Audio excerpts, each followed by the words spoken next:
Welcome to the Carey Nieuwhof Leadership Podcast on YouTube. My name is Carey Nieuwhof, and my goal is to help you lead like never before. So what I do every week is I sit down with world-class leaders and church leaders, business leaders, and I talk to them about what made them who they are and try to have the conversation with them that you would have if you got to sit down for lunch with them or have dinner with them or really got to spend some time with them. So we go into the backstory and we explore what made them who they are and some of the principles they've learned along the way. So if you enjoy this episode, I would love for you to like it, to subscribe, and also to share it with your friends. And in the meantime, here's today's episode. John, welcome to the podcast. It's so good to have you. Oh, Carey, it's so great to be on here with you. And my goodness, man, just our conversations together always are just enriching, but they're also equipping and inspiring. So just thank you for what you're doing and who you are and the work you're just hard at, my friend. Well, listen, you're working pretty hard. I mean, we'll get to this a little bit later, but you are right now recovering from COVID. And those of you who are watching this on YouTube can probably see evidence of that right now with the oxygen. But I appreciate your stamina and your willingness to have this conversation. I don't want to start there, though, John. I want to go back. You started your career, or close to starting the career. You flew a fighter pilot, right? Tell us a little bit about that experience. Like this is like Top Gun kind of flying, correct? Yeah, I actually was able to fly the F-14 Tomcat, the jet that was in Top Gun, the one that Maverick flew. No way. That movie came out in 1986, and I was I graduated college in 88, and I was in college on a Navy ROTC scholarship. So imagine the crazy timelines coming together with that movie. And I'd wanted to be a fighter pilot since I was a kid. Wow. And the timing couldn't have been better, but worse. What made it worse? Well, it was so popular. Everybody wanted to go do it. As a matter of fact, I watched that movie where I was, this affected my leadership, even down to things I've had to work through. When I watched that movie, Carey, I'll never forget walking out of that theater with a different feeling coming over me than probably everybody else. And that was actually one of almost being a little despondent and embarrassed because I watched that movie and said, I could never do that. Wow. I actually got back to college and I was so convinced that I would fail at that and embarrass myself that when I wrote down on my selection sheet, I didn't even put down aviation. Wow. I put down submarines because it's engineering. I was an engineer. I knew I could do well at that. Surface ships and intelligence. So how did you end up what's that? How did you end up flying it then? Well, it just festered inside me. Like this sense of giving up on myself and giving up on a dream was bugging me. And thank goodness I reached out to my dad to tell him what I'd done and how I was feeling. He was just proud of me wherever I went. And we had this great conversation and I realized, you know what, I'm at like this Y in the road. Either I follow my dreams and do something that's going to be really hard and I could fail at, or I make a choice to take what would really for me be the easy route, something that's really engineering based that I know I'd be good at, but I don't know that I would love. And so I said, okay, I'm going to bet on myself because I'm going to choose to believe what other people are seeing in me at the time and follow that path. So I got into flight school. We were told heading down there, Carey, and I never verified if this was true, but it sure felt like it, that only because it's so popular because of the movie, only 1 out of every 10,000 people that apply right now because of Top Gun are going to fly a fighter. Oh, wow. So I'm like, what did I just sign myself up for? Odds are not in my favor. Yeah. Most of naval aviation is, cargo ships, helicopters, right? It's not fighter squadrons. If you look at what the Navy owns. And I'm heading down to flight school and I'm kind of freaking out. It's kind of like, and my dad pulls me aside, gave me some of the best advice I'd ever been given. I followed it my entire life. He said, John, when you get down there, there's going to be a student and they're going to be ahead of you. So you're not competing with them, right? We competed by classes. And he goes, everybody's going to be talking about him. He's going to be the ace of the base. He is doing something differently. So you go find that guy, you go buy him a beer and you ask him if he will share with you what he's doing. Well, I got down to Pensacola, Florida to flight school. And sure enough, there was one guy everybody was talking about. His name was John Foster. And I got to know him. He actually became one of my closest friends. And he shared with me how he prepared and studied in his mindset. And I'd tell you, it was radically different than I would have ever done on my own and that everybody around me was doing. And by following his mentorship and doing this together as like wingmen, him coaching me, I ended up beating John's grades and I ended up graduating number one in my class. Wow. And only the number one person actually gets to choose what they fly. And I got to tell you, I credit that. And I had, pilots that had more ability than me. It was my dad's giving me that advice. And then also being willing to not only find a mentor. Here's what I found it was, you got to go find somebody that has succeeded in what you want to do. Then you have to figure out what they did to achieve that success. And I've also learned I have to be very careful with mentors. I was offered to be mentored by a guy who was a billionaire, but he was on his third wife and he didn't have any relationship with his kids. Wow. And I was really excited at first. And I said, I realized, you know what? I'm going to grow the same fruit on my tree that he has. So I could be wealthy and lonely and miserable. But anyway, so you got to look at what outcomes that they have, what they did, how they did it, what price they paid. Then you have to ask yourself, are you willing to pay that price? So what were his secrets back at the base? What did he tell you that changed your thinking? Well, here's one of the things he said. He goes, listen, it is not the best pilots that graduate number one. It is the best students. Everybody is focusing on what he called air work instead of head work. And he goes, here's the deal. In the cockpit, it is incredibly dynamic. The instructors are inducing stressful situations to see how you think and make decisions under stressful conditions. You'll be flying along and all of a sudden they just throw an emergency at you, or they just start quizzing you on the hydraulic system, or you're doing it. I mean, they're constantly asking you questions while you're supposed to be doing a complex maneuver. Here's what John had me do. He said, do you know how to juggle? And I actually did. I learned in high school during our speaking class. It was part of our deal. I go, I do. He goes, good. I want you to take a 3x5 cards and write down anything that could be asked of you in the cockpit. And I wrote down everything from every system, avionics, hydraulics, instrument systems. I mean, you name it. I had literally thousands of 3x5 cards. And I divided them up into sections, and then I would juggle. So I'm doing something physical. Well, my roommates or my girlfriend would quiz me. And if I got one wrong, I would redo the whole stack. Oh my goodness. And I told John, I said, why would I redo the whole stack if I just got the last 50 right? He goes, you're going to redo the stack. Trust me. I'm like, oh, he was an incentive to really learn. Wow. And now guess what? So now I'm flying along and I have all this stuff in my head and they're throwing stuff at me and I'm just calm.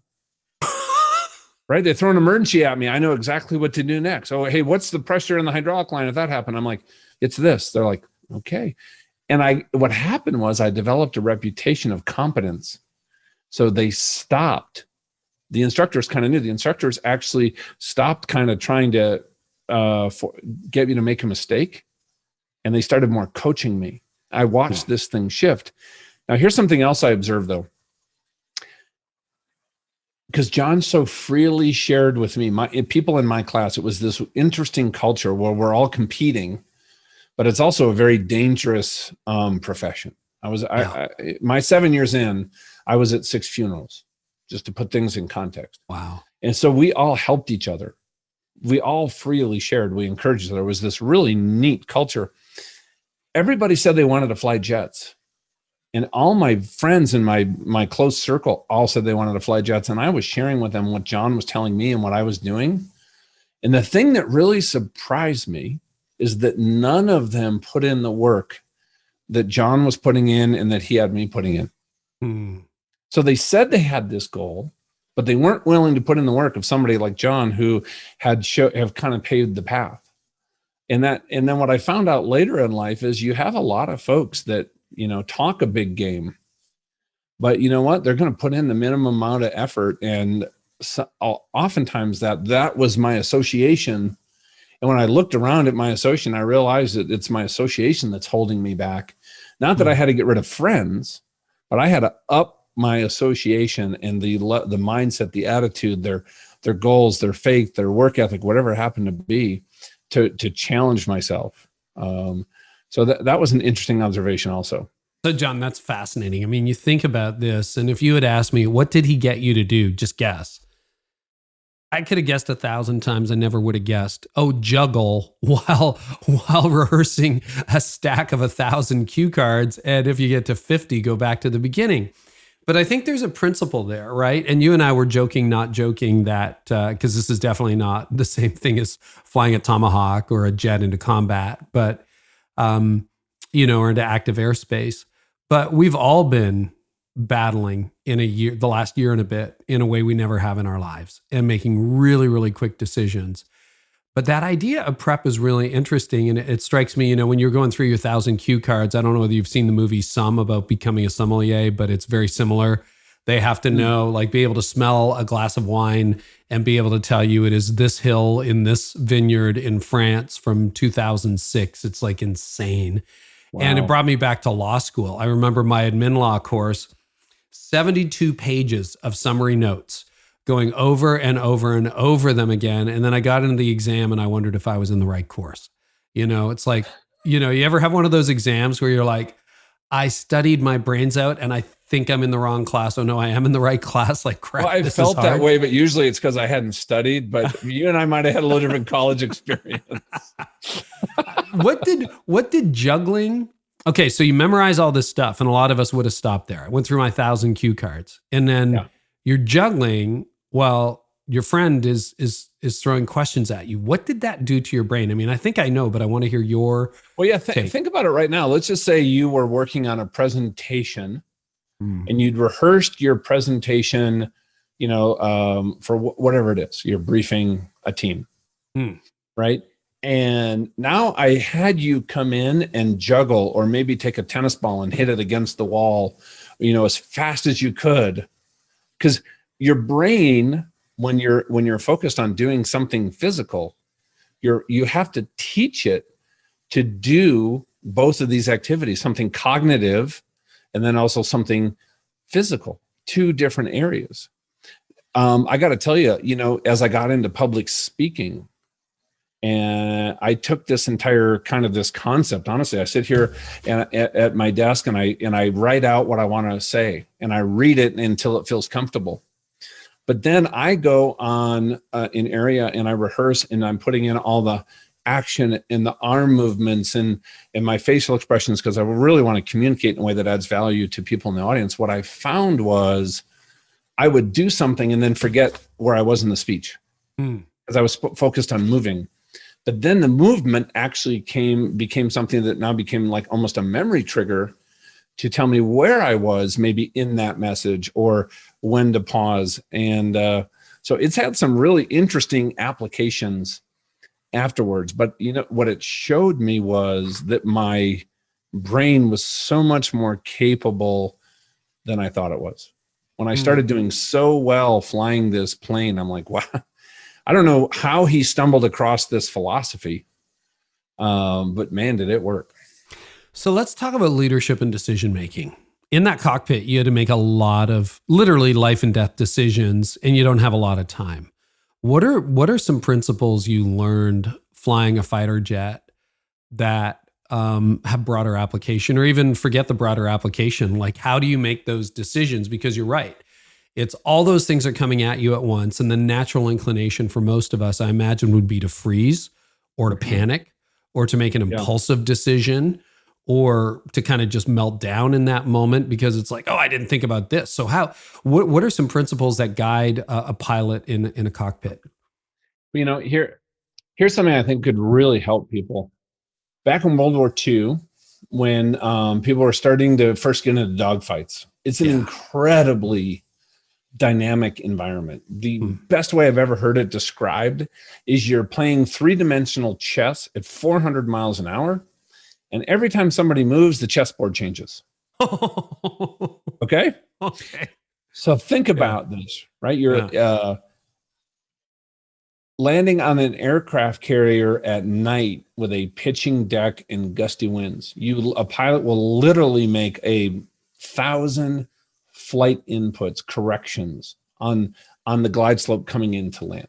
Each one of those is a decision. Yeah, and what is your runway when you're landing that? Like, it's not big, is it? Well, we have to to land safely. Yeah. It is 45 feet long by 20 feet wide. Oh my gosh. Now, when you catch a wire, you play that out down, a couple hundred but like, feet. you better not miss that wire. That wire isn't 5 feet to the right or the left. That's correct. So to land safely, it's 45 feet long and plus or minus 10 feet of the center line. Wow. That's the target that I have to put my tail hook in, coming in at 150 miles an hour. So there's a term that came up. It was an Air Force pilot, and it's called OODA. And people can write this down. It's OODA. Okay. Observe, orient, decide, act, and then you repeat. So now think about this. Let's say that my workforce has been, we're all remote working now. And I don't know how my industry is recovering. I don't know how the stimulus or the tax bill might affect my industry long-term. I don't have the information that I feel like I need right now to make a decision that's in the best interest of my company, my employees, and where I'm trying to go. So I'm observing to the best ability that I can how my people are handling it and change their personalities, the market conditions, and what we're trying to accomplish. Now I have to orient myself. I'm going to make a decision that's going to require people to do things. It might require them to change. I might have people with different levels of readiness for change on my team. It might require us to let people go. How is that going to affect people? In the cockpit, I had to observe the situation and then orient. I tried to always orient myself to the perspective of the person that was across from me that I was fighting. Okay. You tried to see what they saw? I tried to either see what they saw. I know where I wanted to get to, which was behind them, right, with a firing solution. Huh. And I'm trying to also anticipate what are they going to do. Yeah. And then the decision comes out of that. Now, in human relationships, my orientation is different. I think it's really incumbent upon me because I bring a lot of my life and my experiences and my baggage and my preconceptions and all these things into any conversation in any relationship.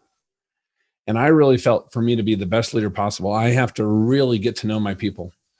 Where are they coming from? How have it's something I've worked on. How do I get along and work with and manage and lead people who do not share at all my core values and my core beliefs?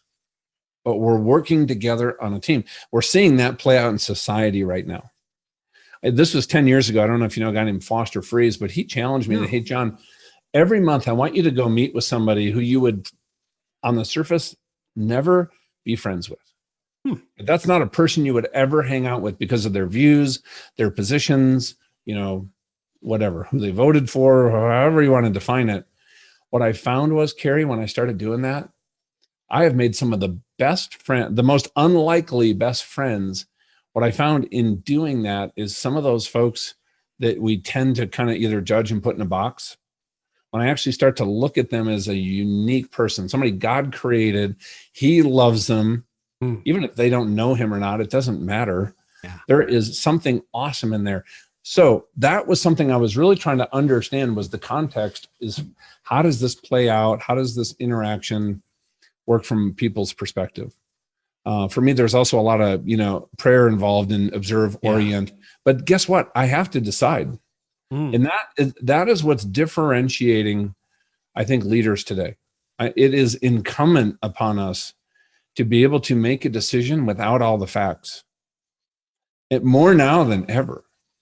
And guess what? What if you created a culture where your people, my goal has always been to, because this is how the Navy operated, push that decision-making ability down to the lowest level where the information resides to make a decision.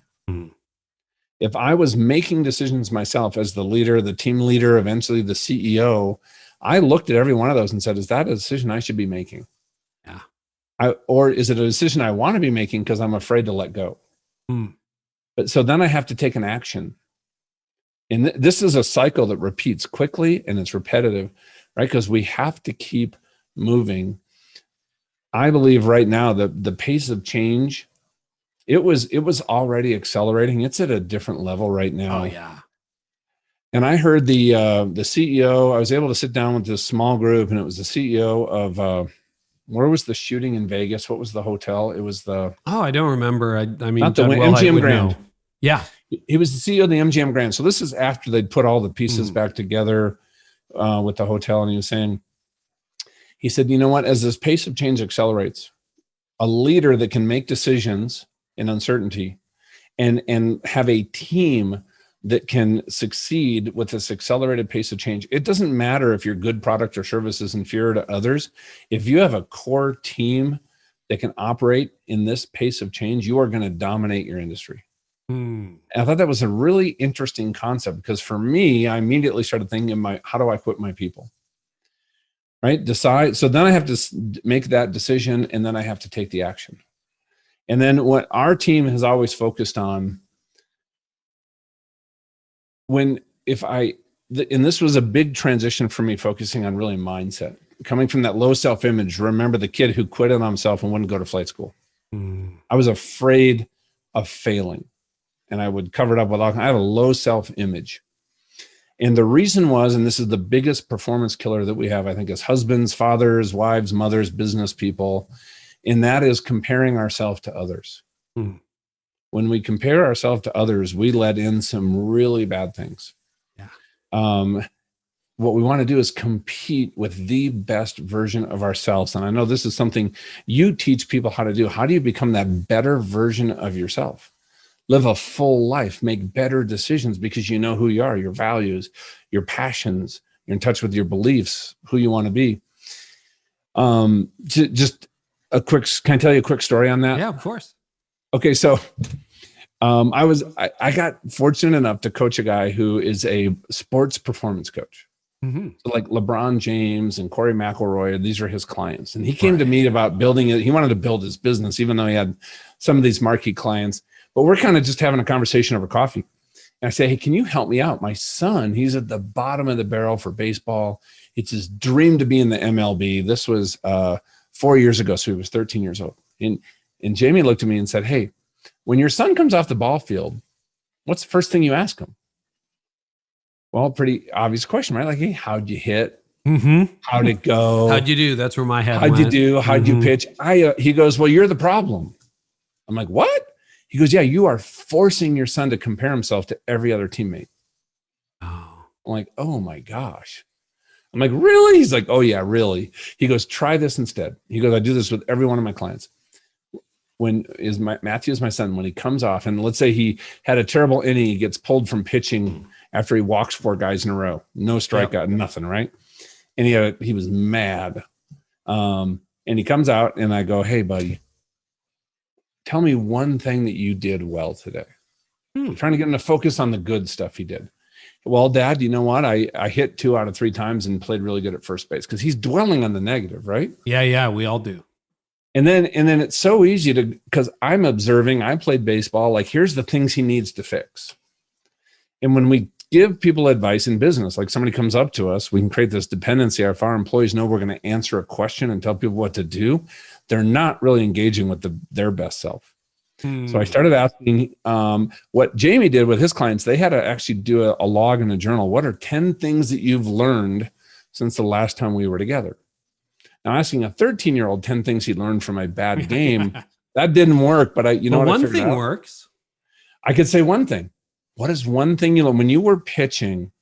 Is there anything, like you kept throwing all these balls, they were low and outside. Anything that, yeah, Dad, he started learning on his own. You know what? I'm stepping, or he's like, I have no idea. I'm like, well, next time, if you have another game like that, why don't you think about it? By the end of that season, he was voted the MVP by his teammates. And he's now on track to go. He has the potential to be a D1 scholarship kind of candidate. That's but incredible. That came from just like John Foster, right? Going and finding somebody who knows what they're talking about and then implementing what they should. There's nothing that I did great. Jamie shared that with me, and I just started doing that with my son. So anyway, you act, and then if you can teach your team to look at the outcome of decisions from that perspective. That's why I shared that story. Now I go back in, observe, orient, decide, act, and repeat the process. And then you can analyze it. Hey, how good are we at really observing, asking questions, looking at the data? How good are we at orienting that decision to our people, our market, our industry? How good, what is our decision-making process? See, that's really interesting. And I hadn't heard of OODA before, which is really good. So observe, orient, decide, act. When you're in the cockpit, you got to make that like literally microsecond decision, right? You haven't got a whole lot of time. A lot of leaders, there's debate about trust your gut. How do you know what to do? You've observed and you're orienting yourself, and then you got to act. Any insight on snap decision making in a moment like that? It's easy, Carey. Just trust your gut. You really do, eh? No. Trust your gut. There it all goes and blows up. It's like, I got to tell you, think about the demands and the time crunch and the mission of the military. Yeah. We spend a massive amount of our time on training. Mm-hmm. That when I'm flying a low level and all of a sudden situations change and I'm literally a fraction of a second away from flying into a rock wall doing a low level. Yeah. The only thing I can do is like react, but the entire OODA process happened. It just happened really fast. Yeah. That happened because there was so much training. There was so much rehearsal. There were so many mentoring sessions. Now think about it. If I'm going to go into a client meeting, let's say this is, this could be one of our biggest contracts. And we're just walking in cold because things have gone good. And all of a sudden they go, well, we got another proposal here. And they're 20% less than you. And they're doing this, this, and this, and this. And all of a sudden you're just on your heels. And it really, all of it goes sideways. I built some very large sales organizations, and I treated it just like we were going into a combat mission. We would do a pre-brief, a brief, and then a debrief. And we would role play these situations. What are some of their concerns? What are their questions? How does this really add value all the way through their organization, from the person who's buying it to maybe their shareholders, if they're public, to their customers? Do we know this? Because if we don't know this, why are we in there selling, first of all? Yeah, and just so leaders know, they would have heard the bio on the intro, but you went from the military into Fortune 500. You've run your own ventures. I mean, you've had a really fascinating, storied career. How do you prepare for that? Like, you think about the 10,000 hour rule, which Malcolm Gladwell is kind of sorry he said at some point. He says it got way blown out of proportion. But, that whole idea of, and John Maxwell said it on this podcast, if you spend an hour a day at something, you can develop an expertise. I get the question all the time, how do you produce so much content? It's like, well, I've been doing it for a long, long time. You just set aside a little bit of time every day, and you make it a discipline, and you make it a habit to read and learn and be curious. And, you're amazing. You're amazed by what you could produce sometimes. It's not all helpful, but, we're doing our best. Any disciplines or habits on how to prepare? Because I think you're right. A lot of us are winging it when we walk into meetings, and I've done that too at times. So how do you ready yourself as a leader? So here's the first thought that comes to my mind. When I was getting out of the Navy and getting into business, my first mentor is amazing guy. We're still in touch today, 30 years later. Wow. He said, John, you know what? You've never been in business before you've been in the military. He goes, the key to being a business leader is understanding how to help everybody around you succeed while you are on this journey of becoming better yourself. And he goes, here's how you're going to do that. He challenged me. He goes, you need to read 10 pages a day of a book that's going to take some of the programming in your head, because I talked to him about some of my limiting beliefs and growing up. And he handed me How to Win Friends and Influence People. That's a great book. It is a phenomenal book. I tell you what, that book and Leadership in Self-Deception, because that is something I also, my self-talk and how I observe situations. Gary Kinnaman, have I got that right? It's actually from the Arbinger Institute. You're right. It is. By the Arbinger. They're also, their peace process is fantastic. But literally all these books you see behind me, and I have so many more. I have been reading 10 pages a day for 30 years. Wow. There is so much that's come in my head. And then the other thing he said, and this is before Jim Rohn's famous quote of, right, you're the lowest common denominator of your 5 closest friends. Mm-hmm. He told me about the power of association, which made sense to me. But he goes, John, you're getting out of the military and you're going to meet a whole bunch of people, your old friends from the military or people that you're in business with are content with what they're doing. And that does not mean it's right or wrong, but you have to choose what you want. And if you want to build a business, be a successful entrepreneur, take a company public, you have to go find people like that and spend time with them. Ask them if they'd mentor you. And I honestly think that being vulnerable with mentors and reading and then working every day to figure out what is that one thing that I need to be doing today versus, you talk a lot about, overwhelm and burnout. For me, the sense of that really gets heightened when I start putting myself too far in the future. Right? If I set long-term goals, but pull myself into how do I do my best just today, like this day type compartment, put it up in prayer and say, God, what is the one thing I need to be working on today? And I'll hear something. I'm like, well, that doesn't make sense, but here we go. And I find out like that was exactly what I should have been working on. So for me, that daily habit of reading and having people around me that I trust has paid massive dividends. That's such good advice. It's a little bit like, they say Dave Ramsey would tell you put $10 a day in the bank or pick your number. It doesn't look like very much, right? At the end of week 1, you got $70 or, $1 a day, you got $7, but give it a couple decades. And I think that lesson does get lost and not all of it sticks, but it's amazing how much you can remember. Cause I've done a very similar thing years later. It's like, oh yeah, I pulled that random fact and this thing and this insight and this strategy. It all goes into that. And then the power of association. Brad Lomenick talks about the difference between networking and what does he call it? He has another name for it, but he says networkers, connectors. So, a networker is somebody I'm trying to use you to get what I want. A connector is somebody who's just like, we're just connecting. So before we started, rolling today, we both have books coming out. You're like, oh, I work with this person and this person. I gave you just this clothing place I found in New York. That was kind of interesting. But that becomes a very easy exchange. How do you know you've got the right people? You kind of hinted at that before with the billionaire who was on his 3rd marriage and doesn't speak to his kids. But how do you know you're finding the right people? Because there's a ton of young leaders or like, John, I'd love to hang out with you, but you're probably not going to return my email or, I don't live near you. So where do you start with that? Well, here's my advice to young leaders. Except for a rare exception, when I have reached out to people, they have responded and we've had conversations. Yeah. So 2 years ago, I didn't know Horst Schultz, the former CEO of Ritz-Carlton. He wrote the book Excellence. I loved the book. And I reached out to Horst and we had a conversation. And he came on my podcast and I said, that was amazing. Can you do another one? He's like, sure. I said, can you do another one? He goes, sure. And then we started talking and I said, could you write the foreword to my book? And he said, sure.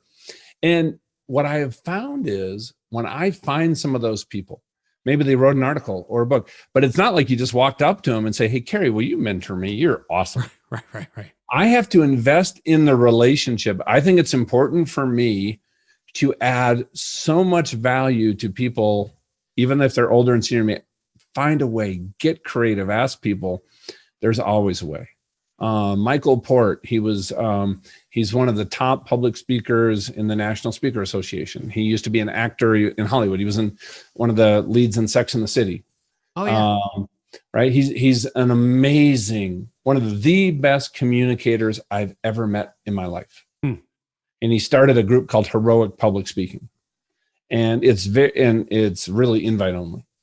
And I reached out to Michael. We started developing a relationship. I'd go to conferences where I knew he was going to be, not to be this weird stalker, right? But just to spend time with him, get to know him after hours. He's now become my mentor. He's been texting me this whole time as I've been recovering with COVID saying, hey, what can I do? How can I help?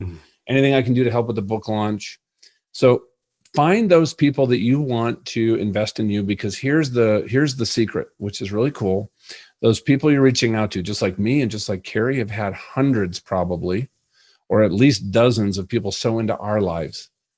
And when people reach out to me, as long as I can and we connect and I have the ability, I'm going to do something to help you, even if it's not a long-term relationship. And I'm going to guess you're the same, Carey.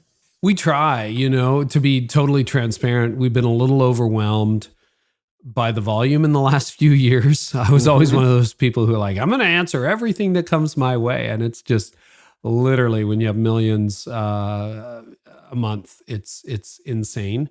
So we're trying to figure that out, but we want to do the best we can with that. And I definitely, I almost have to follow Andy Stanley's "do for one what you wish you could do for everyone." But yeah, I'm amazed. And the other thing too is I found super helpful is exactly what you did. Like the guy, was it John Foster at Top Gun School? He was just a guy who was a classmate, and a classmate will always meet with you. And the guy down the road or the woman down the road will always meet with you, or the person in your industry will always meet with you. And so I think that's great. We're actually talking in our company about a way to open up more seats around the table so that we can have more direct access with listeners and leaders, and that would be great. Yeah. Well, you're bringing up a good point though, because there are some folks, like I reached out to John Maxwell. I initially, after I got out of the Navy, went to Skyline Wesleyan Church. He was the pastor. Right. And he invited me to lunch and offered to mentor me. Just getting out of the Navy. Oh yeah. In 94. Oh. And I'm like, okay, here's the pastor of a church. I'm a new Christian. Like, I don't really want to run like the parking lot ministry. So we're sitting there at lunch and I'm like, yeah, I kind of pass on that, but I'll, show up on Sundays. I'm like, oh my word. Later, my wife's like, oh man, I could have been a contender. But as people build those platforms, the reason that your platform is so big, and John, and like Michael Hyatt, I reached out to Michael Hyatt at one point, for more of a mentorship relationship. When people get to that size, that is really hard because of the value that you're putting out to so many people. Yeah. The other thing that I have not been afraid to do is invest in myself. Right. Go to a conference and pay for the VIP ticket where I could spend 2 days backstage with Michael Hyatt as I was building my platform. I know he's not going to mentor me, but I can get access to somebody who I've come to know and like and trust his advice. And he was incredibly helpful with me as I launched what I'm doing now. I've done the same thing with other people. Yeah. And so, there is no closed door. I'll guarantee if somebody tucked into your community, listen to your content, as your books come out, go to your conferences, they're going to be so equipped. And then guess what? Go find that person that you've mentored who's a little more accessible, and then ask them if you could just spend some time with them, have coffee once in a while. And guess what? You will, if you are constantly seeking, instead of saying you deserve it, you're constantly say, I want to add value so that they can add value back to me, right? You're going to be just fine. Ryan Hawk was on this podcast a couple of years ago, and he talked about his system, and he was in sales, right? So he starts this podcast. He can't get anybody influential on it. But he would send up to 80 emails, not in a harassing call the police, get a restraining order way, but just very respectful over time, right? And it's amazing. Like some of the guests, and I don't want to name names, but like there are times I've had to ask 2, 3, 4, 5, half a dozen times, and very respectfully and in time. And hey, I know you're busy, but if you're ever open, and I had a couple of those this summer, it was like they were too busy to be on the show. But yeah, check back with me a little bit later. And I think the difference between a successful person in that arena and one who isn't is the willingness to take no 10 times or 80 times or whatever. And again, without being harassing or irresponsible. And then you raise another really good point, John, which is what value are you bringing to the equation, right? Because I have set time aside with people and they don't come prepared. They don't come with questions, that kind of thing. And then you think, oh, I could have invested that somewhere else. And then if you get an opportunity, I'll give you 2 things. And I think I can say this publicly, but I had an opportunity to be mentored by a guy I'd never heard of. This was like 15 years ago, by a mutual friend. He said, hey, you're part of this denomination. I know a guy who's part of this denomination. He's in New York City. I can introduce you. And I said, no. Turned out that guy was Tim Keller. And so he would have given me a direct introduction to Tim Keller 15, 16 years ago. Took me about a decade and a half to get back there. I finally have a It's like me turning down John Maxwell 25 years ago. Oh, man. I know. It's like one of those things. I have a picture of him holding my book because a friend of mine brought it to him to give it to him to say, hey, this guy, I had been mentored by John from afar through his reading in his book. So one of these days, though, he and I are going to have a wonderful follow-up conversation. It hasn't happened yet. So he would love that. And then I can say this publicly, but Andy Stanley, who I know quite well, I asked him years ago, like 15 years ago, as I was getting to know him, would he review my sermons to make me a better communicator? And he said yes. And then I got terrified. Wow. Then I got terrified because I didn't have the perfect sermon to give him. So I procrastinated and I waited. And then I asked him later and that window had closed. It's like, darn. And it was my insecurity that got in the way.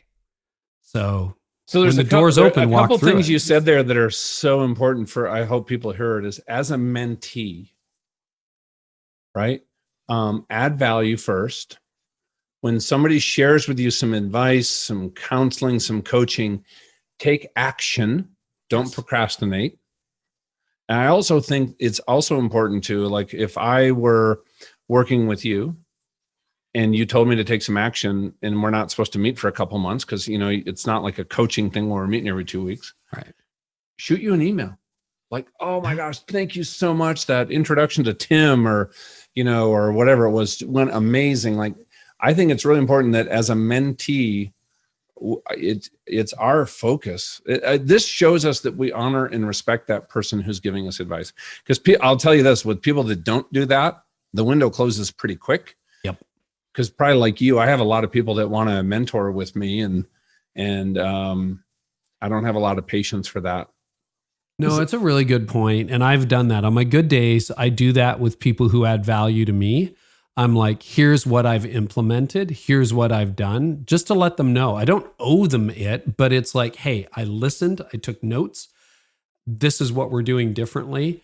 And you also said something really important, John, which is invest in yourself. Last year, I paid, a meaningful amount of money to hire a corporate coach to get me through my current lid. This year, I've hired a psychologist/performance coach who's helping me see what I can't see and figure out what I can't figure out. And in many ways, it's not an expense, that's an investment. And yeah, I think that's really, really important. And again, often you will develop relationships with those people. Both were for a season or are for a season, but you can email them 6 months later or text them, 2 months later and say, hey, got a quick question for you. And they're always good to respond to you with that. Let's talk about resilience, because you hinted at it. You have COVID right now, or recovering from COVID. You also had a major horseback riding accident, which is just an unbelievable story. And then you had a softball injury, a baseball injury to your eye, right? And man, that's a lot of stuff in life. Tell us a little bit about what that was like. And then I want to zone in on resilience and how do you bounce back? Because I think one of the stories of the last year and a half is we're all navigating multiple crises. There's the global crisis, the economic crisis, the racial crisis in our country.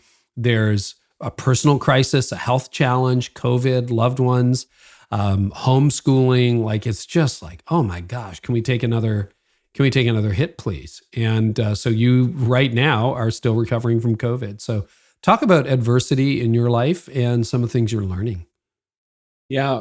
Back to the softball, what the story behind the story is that I had actually just gotten off my second combat cruise, had gotten orders to go to Top Gun. I couldn't have been more excited about life. I mean, this was my penultimate dream. And that was on the middle of the week. That next weekend, I was playing softball with a squadron team, and I got drilled with this freak line drive in my right eye and blew out the back of the eye socket and had nerve damage. And I lost my medical. Now imagine when your entire identity is external, as a fighter pilot, a naval officer, Top Gun, which I didn't get to go to, and I couldn't find a job. So I got a job selling cell phones. So I'm going door to door, knocking on doors, hoping somebody's home. and the sounds of my dreams are flying over my head. Hmm. I grew up in church. I'd never really connected to any kind of personal relationship. That was one of the hardest seasons ever of my life. I was so depressed. I wasn't suicidal, but I was probably as close as you can get. If you looked at me wrong, I would just quit. I think I quit 7 jobs in my first 6 months. I was used to a culture of excellence, right? And I was also looking for a reason just to be angry. Yeah. And here's what happened is, in that period of time, I met a guy named Jeff Saavedra at a bookstore.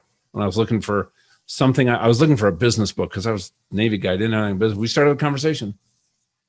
And he introduced me to 2 of his friends. One was an attorney. The other guy was a very successful doctor. They started mentoring me. They started helping me, asking me questions. What am I good at? What do I like to do?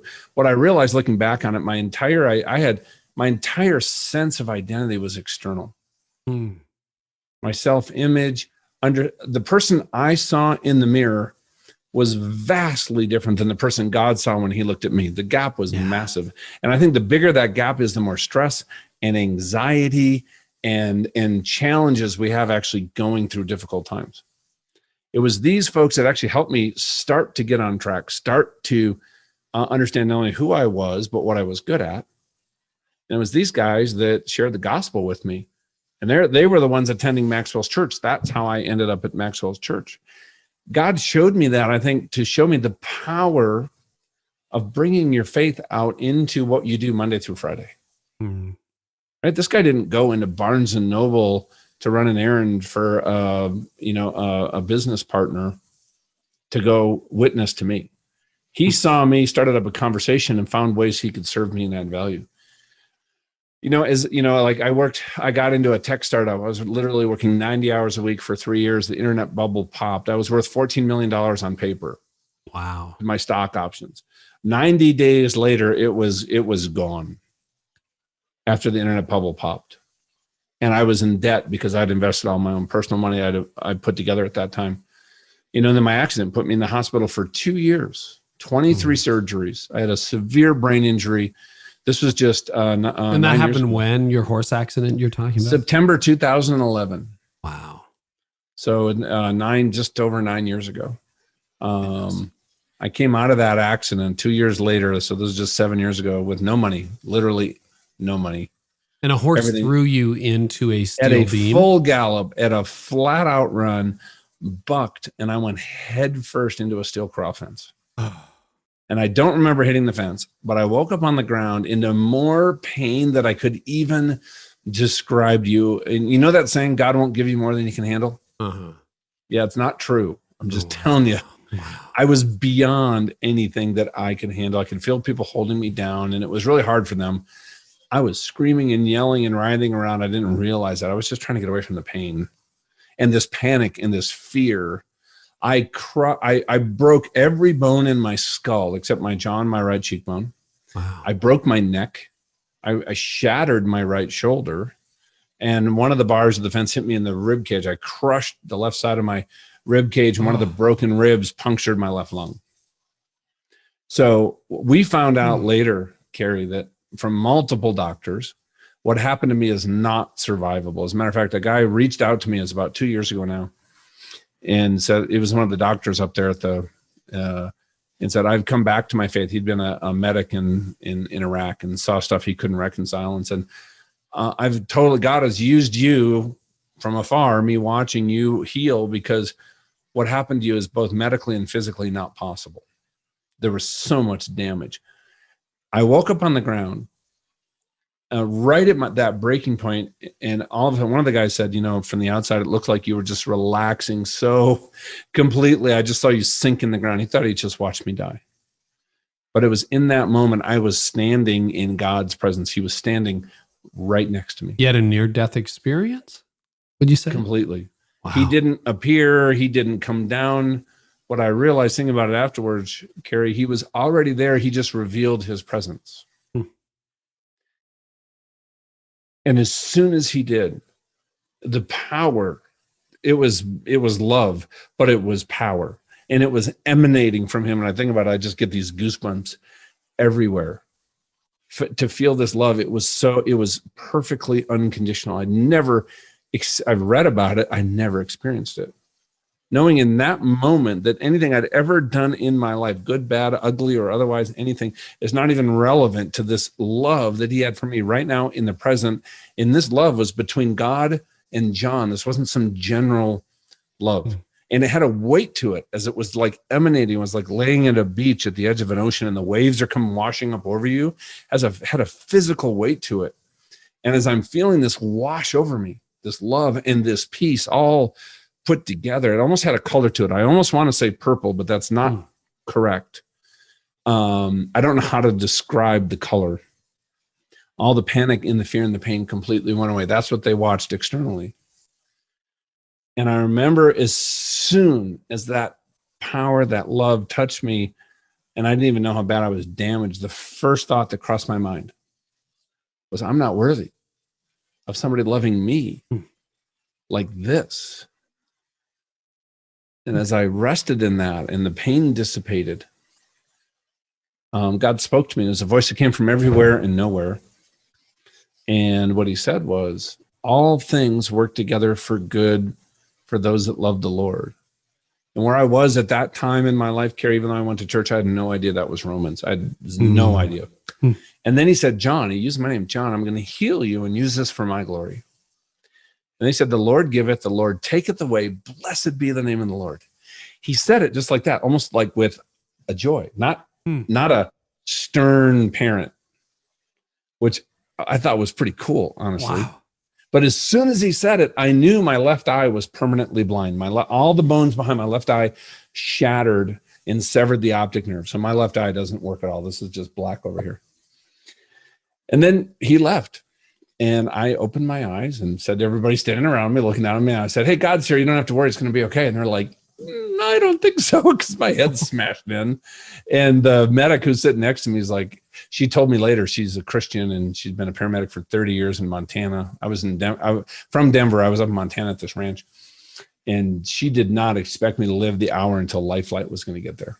Wow. She absolutely was convinced that this is game over. She was trying to prepare people. Have you ever read Imagine Heaven by John Burke? I have. You know that book? Yeah, John's been a guest on this podcast, and you know I've met via video some of the people he interviewed. Your experience is so consistent with so much of what he has unearthed, and that overwhelming love. I mean, for those of you who are watching, I know 98% of you are listening, but like you're tearing up talking about that 10 years later. Yeah. It's hard to describe. A reminder every day. And you know, here, you know, it's interesting too, is you're talking about adversity, right?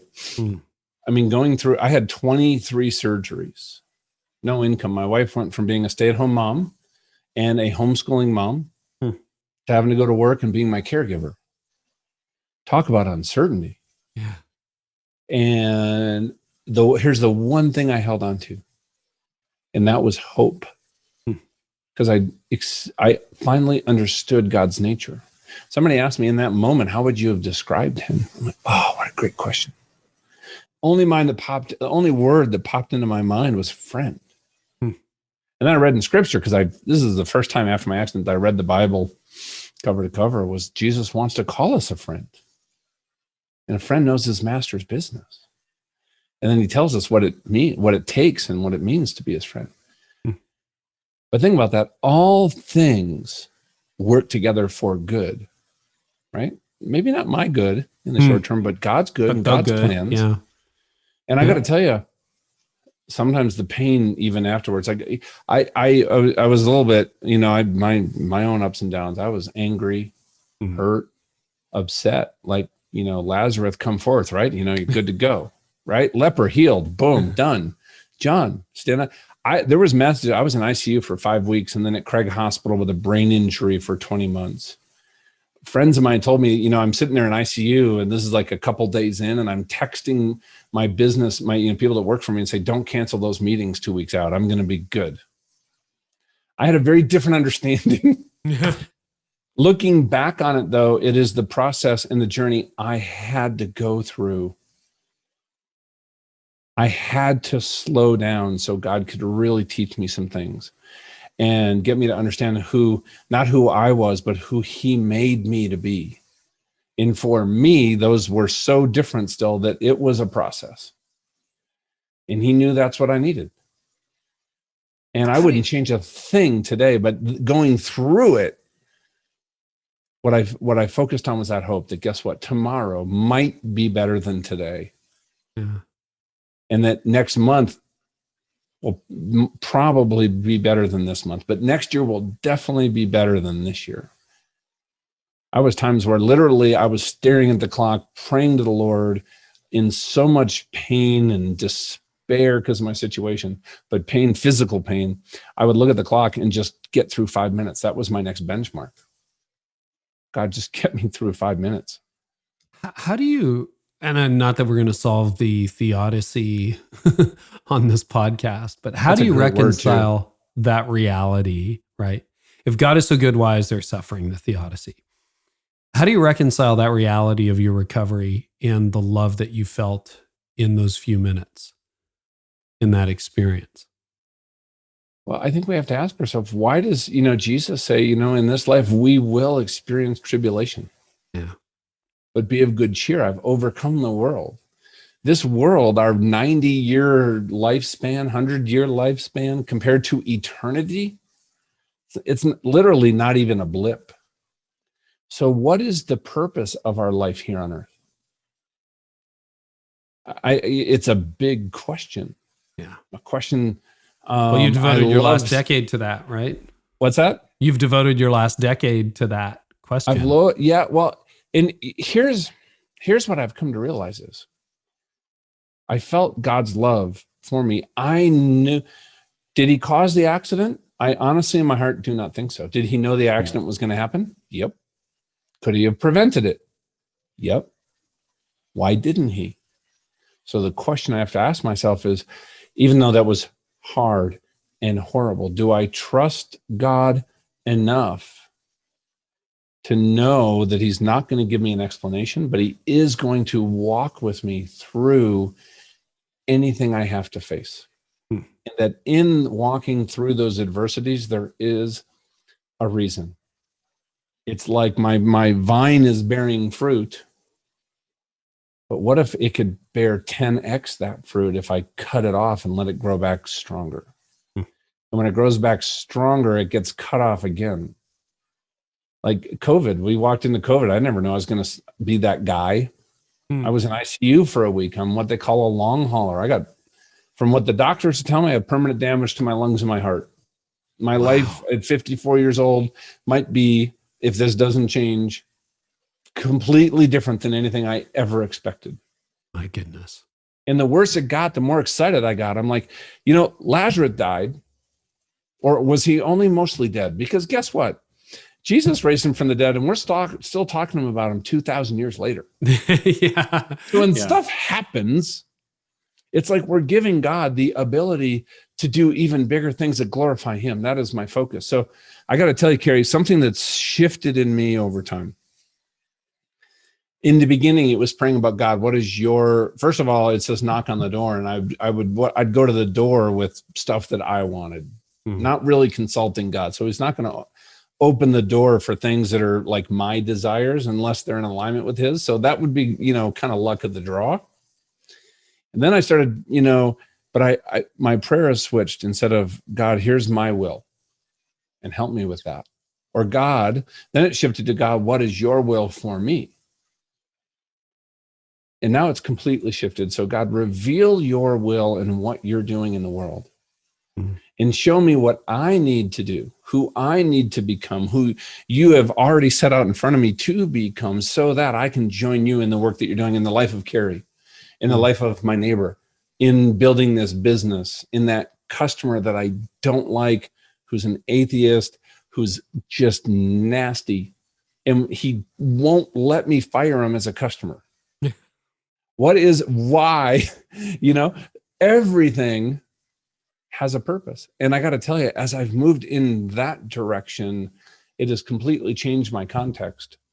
And here's the other thing though, too. When I was in Craig Hospital with that severe brain injury, I saw people that focused more from a place of hope and a place of victory even if it was eventual victory down the road, or that place of being a victim or letting myself dwell on regrets and despair.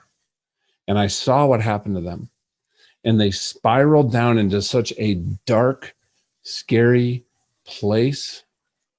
I was honestly scared to death that if I allowed myself to those kind of negative thoughts, I would get those results, and those results scared me.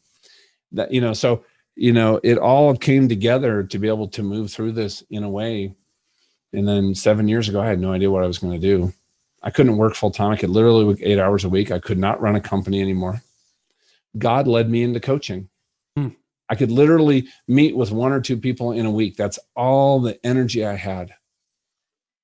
Most likely to succeed, no money, no health, chronic pain, no network. And a year later, I had 14 clients, and we had as much month as money. If that makes sense, right? Our cash flow matched. We stopped going backwards. Yeah. And what's happened now, just following God, being in the present, looking for those small steps each day, observing, deciding, acting in consultation with the Lord. In the days that I forget to do that, the results aren't always what I hope for. So how are you spending your time these days? You have a podcast, you got a new book coming out, you're doing leadership, you're speaking.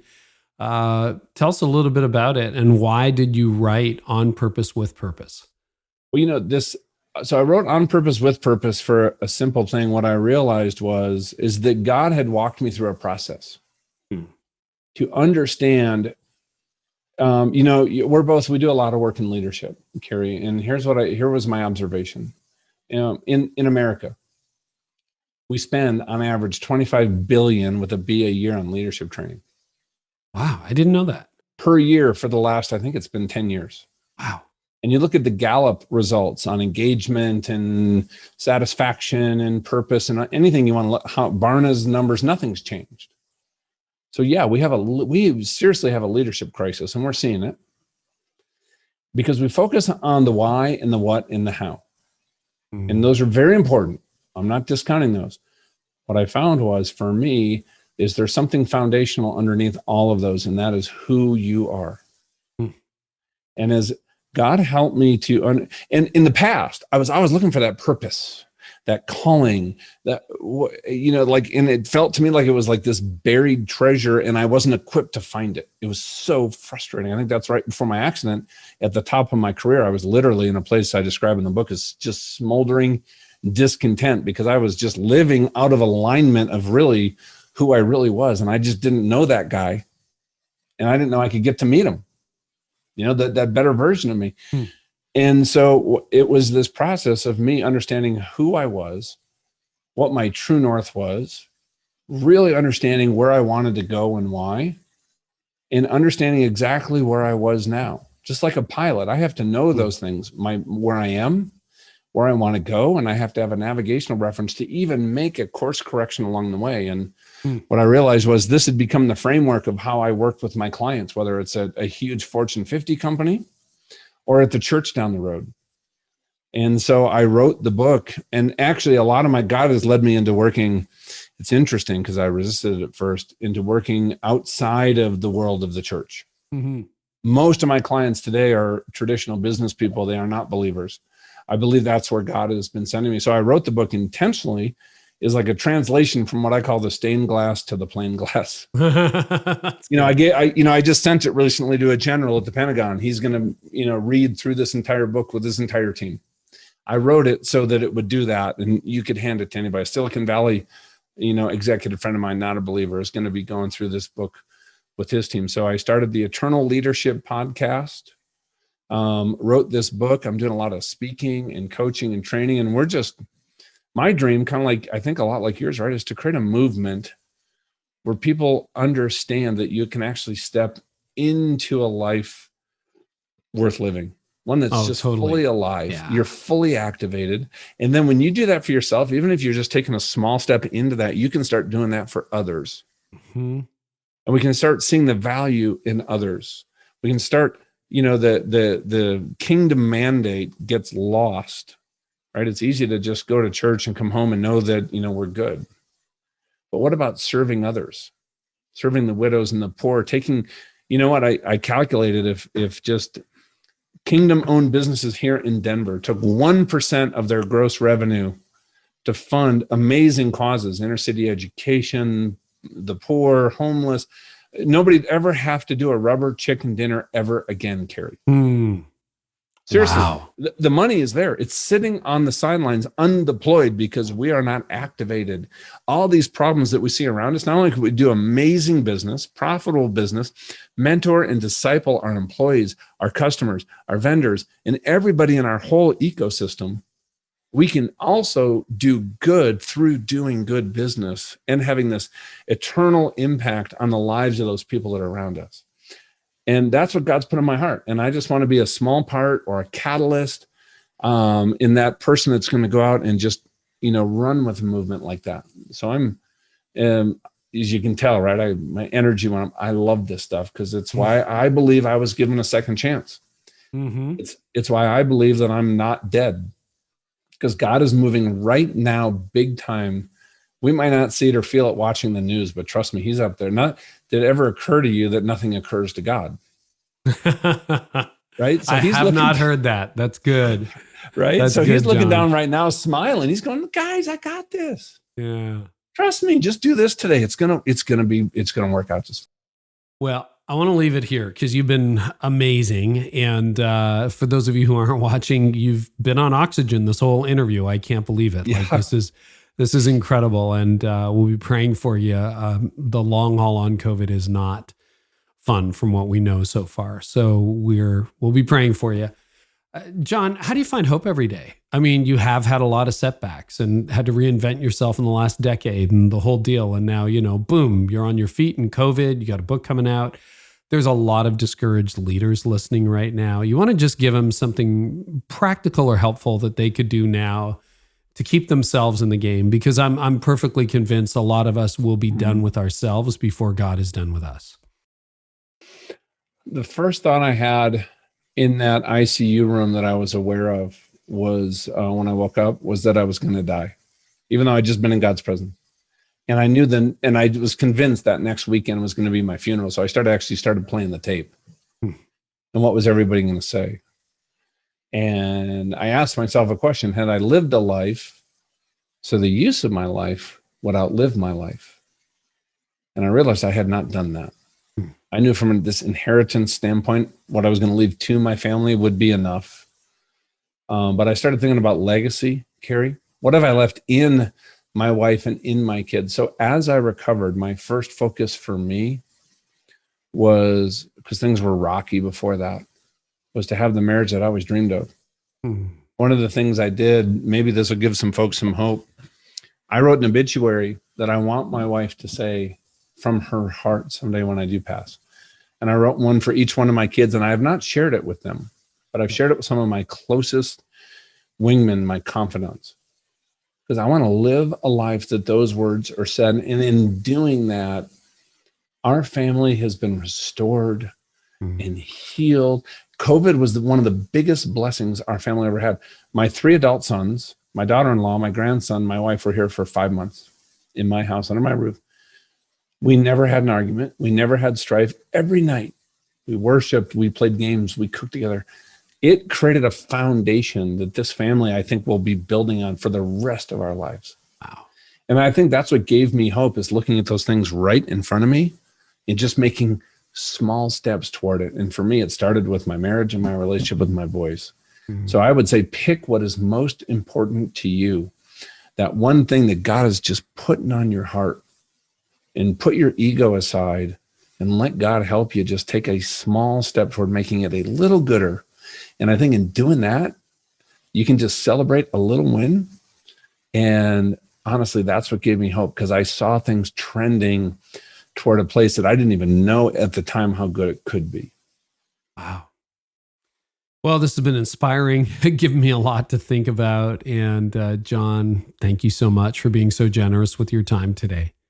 Yeah, thank you, Carey. I really appreciate you and what you're doing. And and for helping me with the book and writing about it. And you took a look at the book when it was coming out. Yeah. No, I'm excited for you and pumped to see this. It releases. Give us the date. This comes April out 27th. It's going to be out. My goal is to hit a bestseller because I want to get this in the hands of people and be part of creating that movement that changes how we lead and how we show up. And I think we can literally change the world doing that in the next year or two. On Purpose with Purpose, John Ramstead, thank you so much. Well, I hope today's episode was helpful to you. You can always get more by subscribing to my channel. I also have a lot more content over at careynieuwhof.com for leaders in business and leaders in churches. And you can get transcripts of this episode there and so much more, plus some other stuff I do for leaders. So head on over there to discover more at careynieuwhof.com. And in the meantime, I really hope our time together today has helped you lead like never before.